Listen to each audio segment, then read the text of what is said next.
Assalamualaikum warahmatullahi wabarakatuh. Membahas tentang sejarah Islam akan mengingatkan kepada Rasulullah. Ketika mengingat Rasulullah, maka kita akan teringat tentang Islam. Lalu pada kali ini kita akan membahas tentang peradaban Islam di tanah Jawa.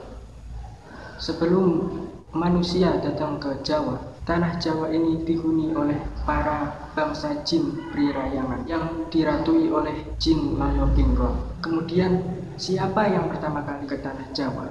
Yaitu seorang sayyid yang biasa kita kenal dengan nama Syekh Subagir. Dia ke tanah Jawa dengan misi untuk menyebarkan agama Islam. Dan perlu kita ketahui, Syekh Subagir itu julukan daripada pemberian dari orang-orang Jawa. Sedangkan nama aslinya ialah Sayyid Muhammad Al-Bakir bin Sayyid Jumadil Kubro bin Sayyid Zainal Abidin bin Sayyid Husain bin Sayyidatina Fatimatus Zahra binti Rasulullah sallallahu alaihi wasallam. Syekh Subagir merupakan cucu dari Rasulullah sallallahu alaihi wasallam yang datang dari Hadramaut, Yaman Selatan.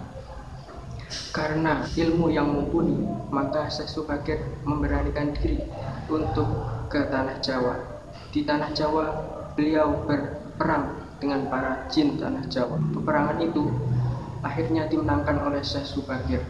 Maka jin di tanah Jawa itu dipindahkan ke pantai selatan. Setelah itu, pantai selatan gelombangnya melonjak, sehingga ratu dari para jin itu mendatangi Syekh Subagir. Sayyid, ada apa ya? Kenapa kok para anak cucuku dipindahkan ke pantai selatan semua? Begini ya, kami akan membuka tanah Jawa ini akan diisi dengan anak Adam. Perlu diketahui ya Sayyid, pantai selatan itu airnya berlebihan, sedangkan pantai utara kekurangan air. Berarti posisi tanah Jawa ini miring ke selatan. Dan apabila ingin anak manusia itu tenang di tanah Jawa, maka kamu harus menyeimbangkannya. Melihat penjelasan daripada Layokinggo, setelah itu Syekh Subagir menemui Rasulullah SAW di Raudhah Madinah. Di sana Syekh Subagir mengemukakan bagaimana supaya tanah Jawa ini imbang, dan mendapat jawaban dari Rasulullah SAW bahwa Rasulullah menyuruh Syekh Subagir untuk kembali karena tanah Jawa sudah diseimbangkan sendiri oleh malaikat Jibril. Setelah mendapat jawaban Rasulullah, Syekh Subagir kembali ke Jawa. Di Jawa, Syekh Subagir menemui Layokinggo dan berkata, "Layokinggo, tanah Jawa ini sudah seimbang." Layokinggo menjawab, "Terima kasih Syekh, ini sebagai perjanjian kalau tanah Jawa ini sudah kembali miring lagi ke selatan, maka mau tidak mau bangsa jin akan menguasai tanah Jawa kembali, dan bangsa manusia harus semingkir dari tanah Jawa." Melihat seperti itu, Syekh Subagir kembali lagi ke Raudhah. Di sana Syekh Subagir mendapatkan perintah untuk menumbali tanah Jawa supaya tidak lagi miring ke selatan. Dan tumbal itu adalah orang-orang soleh, orang-orang pilihan, yaitu para sayyid dan para habib, termasuk Habib Ahmad Sabu Pekal. Setelah ditumbali, Syekh Subagir menemui Layokinggo. Di situ Layokinggo berterima kasih.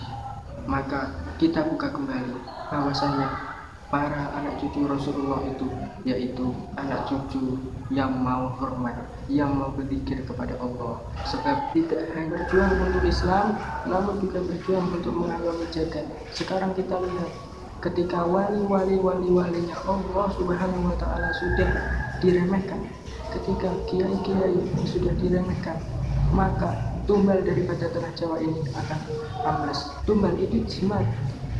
Haji kalau di rumah, kalau tidak di rumah, maka akan sendirinya akan amblas.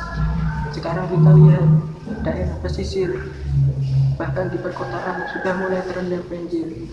Artinya ini para tumbal-tumbal daripada tanah Jawa ini sudah mulai amblas. Maka apa yang kita lakukan? Yaitu dengan hadiahkan Fatihah kepada sesepuh-sesepuh kita yang sudah mengeluarkan segala tenaga untuk mengayomi jagat ini supaya kita hidup tenang. Seperti yang disampaikan oleh orang tua, bilang kalau ini sudah zamannya tanah Jawa gonjang ganjing. Apa sebabnya? Karena sudah rebutan ngoyo bekti. Semua ingin mempertahankan kebolehannya sendiri. Sampai tak keting anggeping projo, ibaratnya santri tidak mau dituturi oleh kiainya. Tan elang anggeping projo, kenapa kok sampai jadi seperti ini? Tan tahan ringen hati. Jadi di mana-mana tidak ada orang yang hatinya tenang, hatinya selalu menginjak gak karuan. Kenapa kok seperti ini? Ketung kotak tolong pak jadi cilik. Kalau sudah begitu tinggal tunggu kapan terjadinya walau. Kelakon loro sore mati, sore loro pendul sesok perloyo. Dan inilah perjuangan anak-anak cucu Rasulullah Shallallahu Alaihi Wasallam yang tidak memperjuangkan Islam, tetapi juga memperjuangkan mengayomi anak cucu keturunan yang akan datang.